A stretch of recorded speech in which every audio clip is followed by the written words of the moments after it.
Hello friends, आज का हमारा टॉपिक है मानचित्र। हमने पिछले टॉपिक में पृथ्वी की गतियाँ, ग्लोब, अक्षांश और देशांतर रेखाएं के बारे में पढ़ चुका है। मानचित्र से रिलेटेड क्वेश्चन सभी परीक्षाओं में पूछा जाता है, जैसे थीमेटिक मानचित्र, भौतिक मानचित्र और राजनीतिक मानचित्र। यह हमारे दैनिक जीवन में भी बहुत उपयोगी है। पढ़ते हैं इसके बारे में। आप पिछले अध्याय में ग्लोब के महत्व के बारे में पढ़ चुके हैं। ग्लोब में अध्ययन की कुछ सीमाएं होती हैं। जब हम पूरी पृथ्वी का अध्ययन करना चाहते हैं तब ग्लोब हमारे लिए काफ़ी उपयोगी साबित होता है, लेकिन जब हम पृथ्वी के केवल एक भाग जैसे अपने देश, राज्यों, जिलों, शहरों और गाँव के बारे में अध्ययन करना चाहते हैं तो यह हमारे लिए उतना उपयोगी साबित नहीं होता है। कहना चाह रहा, अगर ग्लोब पूरे पृथ्वी का अध्ययन करना है तो ग्लोब हमारे लिए मोस्ट इम्पॉर्टेंट स्रोत है, लेकिन अगर अपने देश, पर्टिकुलर जिला, राज्य, गांव के बारे में अध्ययन करना है तो ग्लोब उतना उपयोगी नहीं हो पाता। उसमें उस बिंदु को अच्छे से नहीं दर्शा पाते हैं। इस ऐसी स्थिति में हम मानचित्रों का उपयोग करते हैं। अगर किसी गांव को जानना है, शहर को, जिला को कहाँ स्थित है, तो क्या देखते हैं? मानचित्र देखते हैं। मानचित्र क्या है? मानचित्र पृथ्वी की सतह या इसके एक भाग का पैमाने के माध्यम से चपटी सतह पर खींचा गया चित्र है। मानचित्र क्या है? पृथ्वी की सतह या इसके एक भाग का पैमाने के माध्यम से चपटी सतह पर खींचा गया एक चित्र है। चपटी सतह पर मानचित्र खींचा जाता है और इसमें एक पैमाना निश्चित होता है, लेकिन एक गोलाकार सतह को पूरी तरह से चपटा करना असंभव है। मानचित्र हमारी विभिन्न जरूरतों के लिए आवश्यक है। कुछ मानचित्र एक छोटे क्षेत्र को एवं कुछ तथ्यों को दर्शाता है। दूसरे मानचित्र में एक बड़ी किताब की तरह तथ्य हो सकते हैं। जब बहुत से मानचित्रों को एक साथ रख दिया जाता है तब एक एटलस बन जाता है। एटलस विभिन्न प्रकारों तथा अलग अलग पैमाने से खींची गई मापों पर आधारित होता है। मानचित्रों से एक ग्लोब की अपेक्षा हमें ज़्यादा जानकारी प्राप्त होती है। मानचित्र विभिन्न प्रकार के होते हैं, जिनमें से नीचे कुछ मानचित्र दिए गए हैं। मानचित्र ग्लोब की तुलना में अध्ययन करने में काफ़ी लाभदायक होता है। अगर किसी छोटे से पार्टिकुलर प्लेस को देखना है तो ग्लोब पे उतने अच्छे से हम लोग नहीं देख सकते हैं, लेकिन मानचित्र पे उसको हम लोग पार्टिकुलर डिफाइन कर सकते हैं। जैसे मान लो ग्रीनलैंड देखना है तो ग्रीनलैंड हम लोग जब ग्लोब में देखते हैं तो उतने अच्छे से नहीं शो होता है, और जब उसको मानचित्र में देखते हैं तो वह अलग एक भाग के रूप में दिखाया गया है। यही अंतर होता है ग्लोब और मानचित्र में। मानचित्र कई प्रकार के होते हैं। पहला, भौतिक मानचित्र। भौतिक मानचित्र में पर्वत, पठार, मैदान, नदियाँ और महासागरों का अध्ययन किया जाता है। भौतिक मानचित्र में हम लोग क्या क्या देखते हैं? पर्वत को देखते हैं, पठार को, मैदान, नदियाँ और महासागर। अगर महासागरों के बारे में पढ़ना है या नदियों के बारे में जानना है, मैदानों, पठारों, पर्वतों, तो कौन सा मानचित्र हम लोग लेते हैं? भौतिक मानचित्र। भौतिक मानचित्र को उच्चावच मानचित्र भी कहा जाता है। दूसरा हमारा कौन सा मानचित्र है? राजनीतिक मानचित्र। राजनीतिक मानचित्र में राज्य, नगर, गांव, शहर और विश्व के विभिन्न देशों व राज्यों और उनकी सीमाओं को दर्शाने वाले मानचित्र को राजनीतिक मानचित्र कहा जाता है। राजनीतिक मानचित्र में देखते हैं कि किस राज्य की सीमा किस राज्य से लग रही है, कौन सा देश किस देश से लग रहा है, कौन सा गांव, शहर कहाँ से कैसे जाना है, कैसे लग रहा है, ये सब हम लोग राजनीतिक मानचित्र में देखते हैं। राजनीति कहाँ होती है? शहरों में, गाँव में, नगरों में। राजनीतिक मानचित्र में राज्य, नगर, शहर, गांव, देश, विदेश, सीमा, यही सब देखते हैं। अगला मानचित्र है कौन सा हमारा? थीमेटिक मानचित्र। थीमेटिक मतलब होता है थीम। थीम से बना है थीमेटिक। कुछ मानचित्र विशेष जानकारियाँ प्रदान करते हैं, जैसे सड़क मानचित्र, वर्षा मानचित्र, वन और उद्योगों आदि के वितरण दर्शाने वाले मानचित्र। इस प्रकार के मानचित्र को थीमेटिक मानचित्र कहा जाता है। जिस मानचित्र में हम थीम आधारित कोई विशेष चीज़ को देखते हैं तो वह थीमेटिक होता है। जैसे मान लो कि पूरे विश्व में देखना है वर्षा कहाँ सर्वाधिक होता है, तो वर्षा जिस मानचित्र में देखेंगे उस मानचित्र को थीमेटिक मानचित्र। सड़क के बारे में अध्ययन करना हो कि सड़क कितना है, किस राज्य में ज़्यादा है, किस जिले में ज़्यादा है, तो वो सड़क विशेष वाले मानचित्र को हम थीमेटिक मानचित्र कहते हैं। उद्योग धंधों को देखना है, खनिज को देखना है, वन को देखना है, राष्ट्रीय उद्यान को देखना है, ये सब पार्टिकुलर एक चीज़ की विशेषता बताते हैं, मतलब थीम को दर्शा रहे हैं, तो उस मानचित्र को थीमेटिक मानचित्र कहा जाता है। मानचित्र के 3 घटक होते हैं।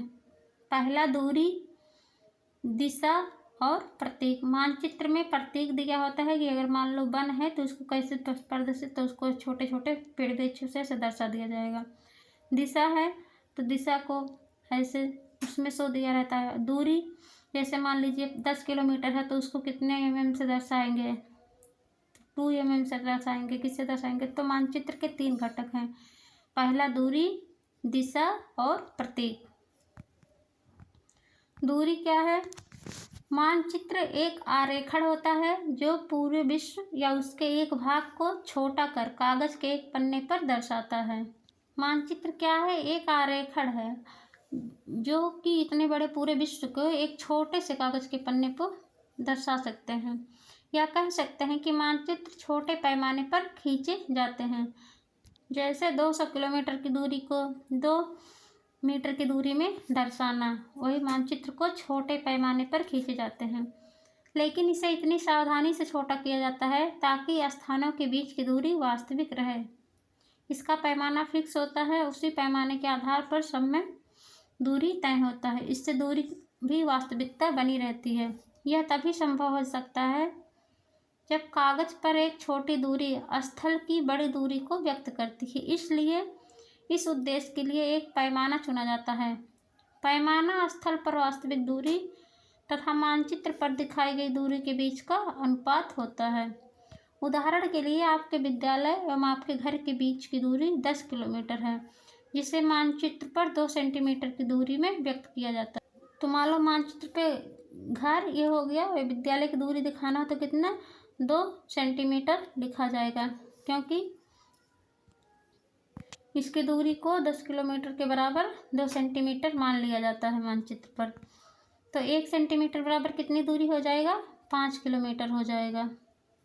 1 सेंटीमीटर बराबर 5 किलो। अगर आपको पैमाने की जानकारी है तो आप मानचित्र पर दिए गए किसी भी 2 स्थानों के बीच की दूरी का पता लगा सकते हैं। जब बड़े क्षेत्रफल वाले भागों जैसे महाद्वीपों या देशों को कागज पर दिखाना होता है तब हम लोग छोटे पैमाने का उपयोग करते हैं।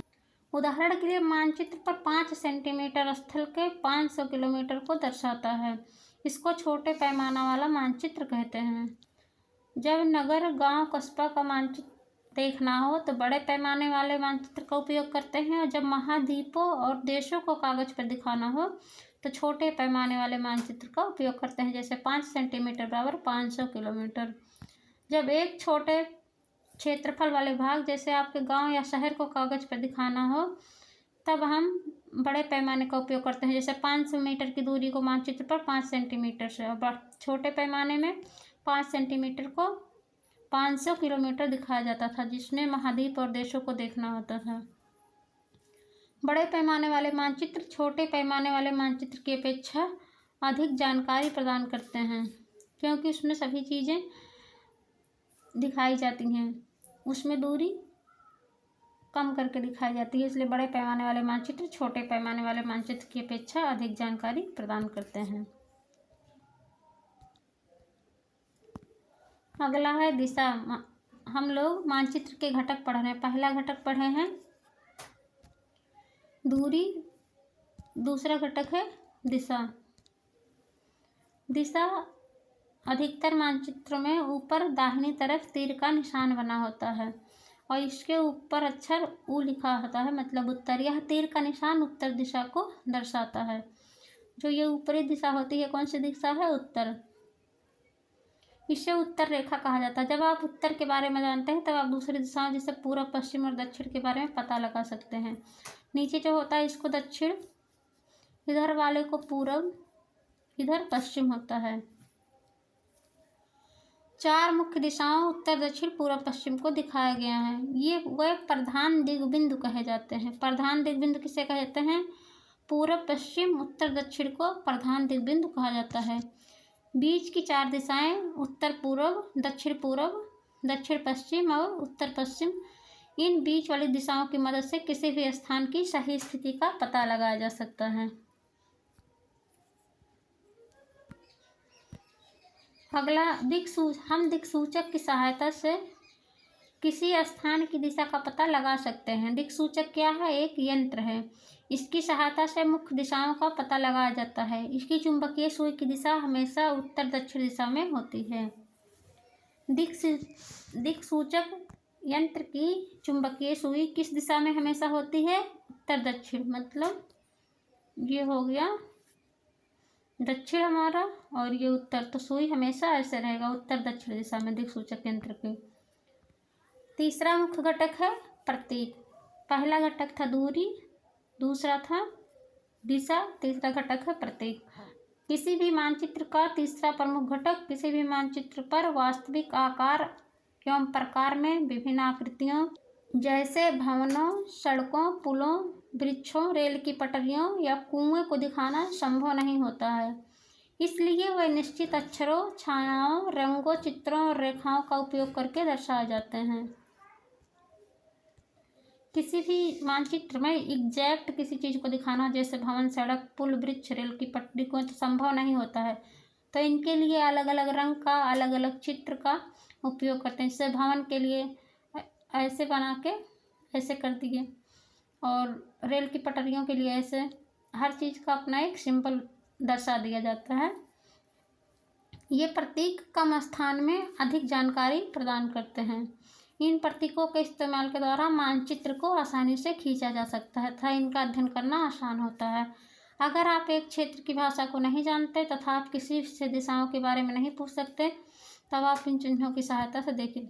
जैसे मानचित्र में दिया होता है रेलवे लाइन के लिए, ये बड़ी रेलवे लाइन के लिए ये सिंबल रहेगा, मीटर लाइन रहेगा तो ये वाला सिंबल, रेलवे स्टेशन कहीं दर्शाना होगा तो इस तरह कहीं रहेगा तो रेलवे स्टेशन, मीटर लाइन ये वाला सिंबल को दर्शाएगा और बड़ी लाइन इस तरह सिंबल।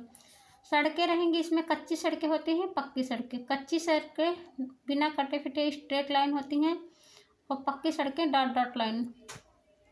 पक्की सड़कें स्ट्रेट होती हैं, जब पक्की सड़कें होती हैं वो सीधा लाइन एकदम स्ट्रेट लाइन होती हैं। कच्ची सड़कें कटी फटी होती हैं, डॉट डॉट होती हैं, ये हमारी कच्ची सड़कें हो जाएंगी और जो स्ट्रेट होती हैं वो पक्की सड़कें।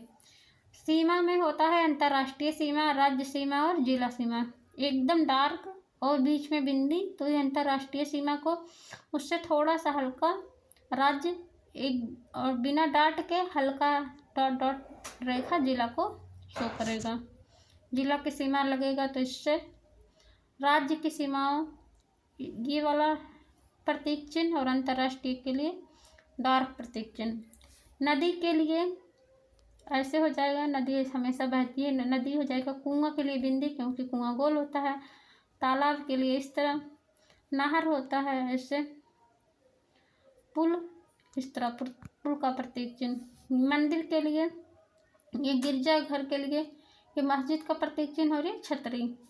पोस्ट ऑफिस के लिए पीओ, पोस्ट एवं टेलीग्राम ऑफिस के लिए पीटीओ, पुलिस स्टेशन के लिए पीएस, पोस्ट और टेलीग्राफ ऑफिस के लिए पीटीओ, पोस्ट ऑफिस के लिए पीओ। बस्ती के लिए मतलब लोग जहाँ निवास करते हैं इस तरह का साइन बनाया जाता है। कब्रिस्तान के लिए इस तरह का साइन बनाया जाता है। पेड़ों के लिए इस तरह, और घास अगर कहीं मैदान है तो ये वाला साइन बनाकर दर्शाया जाता है। इनके द्वारा मानचित्र से जानकारी प्राप्त कर सकते हैं। मानचित्रों की एक विश्वव्यापी भाषा होती है जिसे सभी आसानी से समझ सकते हैं। ये वाला सिंबल रहेगा, हर कोई सिंबल देख के पहचान जाएगा कि यहाँ घास है, यहाँ पेड़ है, ये बस्ती नहीं रहती है, कब्रिस्तान है, यहाँ मंदिर है। इसमें कोई पढ़ने की ज़रूरत नहीं पड़ती, तो भाषा के बिना भी हम मानचित्र से जानकारी प्राप्त कर सकते हैं। इन प्रतीकों के उपयोग के संबंध में एक अंतर्राष्ट्रीय सहमति है। ये रूढ़ प्रतीक कहे जाते हैं। इन प्रतीकों के क्या कहा जाता है? रूढ़ प्रतीक। सब जगह मानचित्र में यही प्रतीक दर्शाए जाते हैं। जैसे ये मानचित्र है, इसको देख लो, ये नदी दिखा रहा, हर कोई जान जाएगा। ये मंदिर को, ये कब्रिस्तान, ये विद्यालय, ये कच्ची सड़क, ये पक्की सड़क हो जाएगा, ये पुलिस स्टेशन, ये गांव हो जाएगा बस्ती, ये पेड़, ये तालाब, ये मस्जिद और ये रेलवे लाइन। यहाँ पे पुल को दर्शाएगा।